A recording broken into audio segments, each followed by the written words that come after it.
គម្រោងស្ដារឡើងវិញលើវិស័យសេដ្ឋកិច្ចនិងសង្គមគិច្ចនៅតាមបណ្ដាខេត្តនៃតំបន់ពាយ័ព្យអេកូសនដែលបញ្ចប់គម្រោងបេសកកម្មរបស់ខ្លួនដែលបានប្រព្រឹត្តនិងប្រតិបត្តិការក្នុងទឹកដីខេត្តសៀមរាបហើយដើម្បីជាការផ្សារភ្ជាប់នៅមនោសញ្ចេតនាក៏ដូចជាសម្ដែងនៅទឹកចិត្តស្រឡាញ់ប្រកបដោយមនុស្សធម៌នាព្រឹកថ្ងៃទី14ខែកុម្ភៈឆ្នាំ2013នៅទីធ្លាខាងមុខមន្ទីរកសិកម្មខេត្តសៀមរាបម្ចាស់គម្រោងនេះបានប្រគល់ជូនដល់បណ្ដាមន្ទីរស្ថាប័នអង្គភាពពាក់ព័ន្ធមួយចំនួននៅសម្ភារៈដូចជារថយន្តចំនួន7គ្រឿងម៉ូតូ3គ្រឿងកុំព្យូទ័រ monitor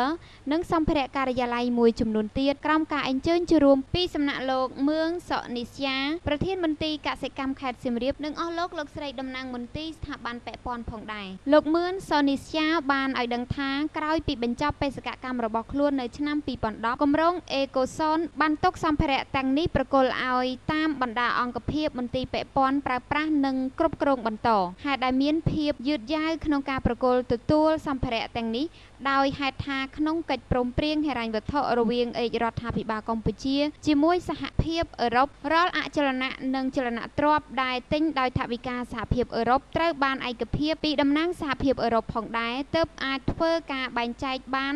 ហើយថ្មីនេះតំណាងសហភាពអឺរ៉ុបបានឆ្លើយនឹងឯកភាពតាមសំណើសុំបែងចែករបស់ក្រសួងកសិកម្មរុក្ខាប្រមាញ់និងនេសាទដែលជាស្ថាប័នទទួលខុសត្រូវក្នុងការដឹកនាំគម្រោងអេកូសននេះ